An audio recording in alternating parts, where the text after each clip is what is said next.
Hey, welcome back, folks. When you think of carnivorous plants, what comes to mind? The Venus flytrap? Maybe even specifically the Audrey 2 in the Little Shop of Horrors. See, I didn't know that thing was called Audrey 2 until today. I didn't either. Yeah.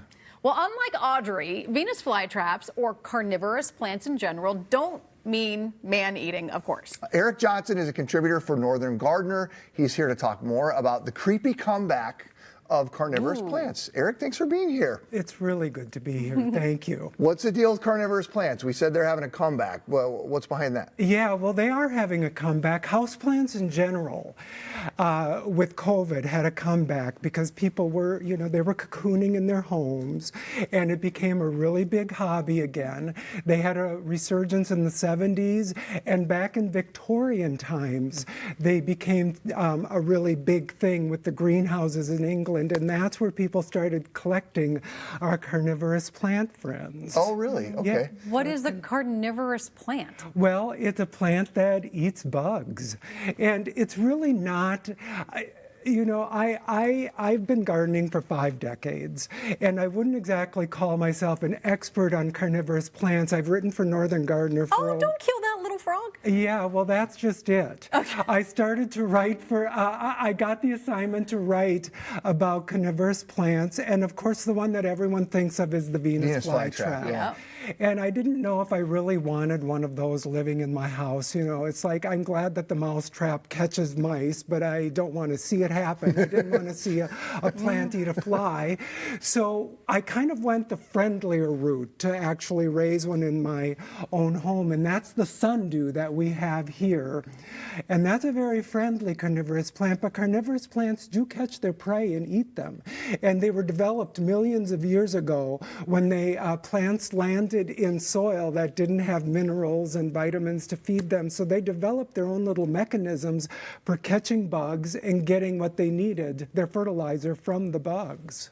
Wow, that's really fascinating. Well, and it's not that far-fetched. I mean, we've got native carnivorous plants living here in Minnesota. Yeah. Pitcher plants, sundews up in the So like bogs. this, similar? Or? Similar to that. Okay. This is a tropical variety, but our northern cousins live in Minnesota. We even have what you could call carnivorous adjacent or subcarnivorous plants in our own backyard. Petunias have sticky hairs that catch flies. They mainly do it as a defense so that the flies don't attack them. But the science isn't completely back on whether they actually get nutrients from those bugs, but some scientists say that they do.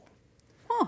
It's in your own backyard. So this looks different than the Venus flytrap, right? It doesn't have the things that come and close it. So is this like sticky hairs on it? Is this how it traps? The sticky hairs are on the leaves, and if you look closely, so I had this in my house over the summer. Okay. When we all get the fruit flies, from the bananas and everything, Yes. and you can actually see fruit flies. I thought that's what I was seeing on there. the sticky Oh my little gosh, hairs. that's what those are. And I will tell you, I think it made a difference in all of the flying bugs that you've got in your house. I think it helped. Could you buy one, like go to the greenhouse and get one of these, like right now? I've seen them at Bachman's, at the store on Lindale.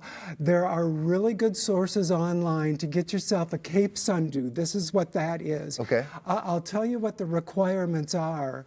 If anyone's interested in getting one, they need a lot of sun, so they need a full sun situation. They need distilled water because they actually can handle water out of the faucet because of the vitamins and minerals in it, because their systems aren't used to digesting water that way. So you have to have distilled water, lots of sun, and this one I actually have in a little plastic, if I can get it out, a little plastic basket and some moss. Oh, okay. So the water drains. Water plant. And then it actually lives. I keep the mug about halfway full of water. It absorbs that, and ta-da, here you go. And then, and of course they need the bugs. Yep. And that's kind of the sticky situation, but they only need about 1 or 2 a month. And you may ask yourself, well, how do I know if my plants, how do I get them? How do I know if they're come to my house. Yeah, they're there. Yes, exactly. True confession time. We all have bugs. And they only need 1 or 2 a month. If a plant is doing well, like it's sending up new leaves, this one's sending up flower stalks like crazy, so I know it's getting those bugs. you can also get a fake bug food online that the reports are kind of mixed on how well that does. You can find a bug in your house and actually put it on the feed it leaves. to it, kind of? Feed it to the Venus flytrap, that sort of thing. So yeah, that's it. We had my daughter got a Venus flytrap during COVID, and it's no longer with us. Rest in peace. But They're tricky. I would say, I would like to point out, like they're small. They're not as big as we're showing the video there. That makes it look like this giant thing. Yes. I mean, it's a tiny little, and I suppose if they're able to grow larger, they could consume larger insects. But it's not like the things they will like take down a bumblebee or something. I mean, the scale is very small. They are small. When they get big, they tend to multiply their little closures. They don't get to be bigger plants, but I'll tell you, there are pitcher plants out in tropic regions that will eat a mouse. Those are a lot bigger, okay. Yeah, but that's not Minnesota, pitcher plants. Okay, so if someone wants one of these plants in their house, let's go over the ones that are available here. Yes. The sundew, Sundew's the easiest. I think that's the best choice for a house plant. okay. Purple pitcher, Yep, you can have those in your house. okay. Those are found in northern peat bogs. Yes, and then it would be more of a tropical variety you'd And that's have. this? That's it. That's it. It They're looks like a beautiful. gorgeous It's lettuce. pretty, yeah. Absolutely. Yeah, like you that. could. They're readily. You can spot them up in the bogs of northern Minnesota pretty easily.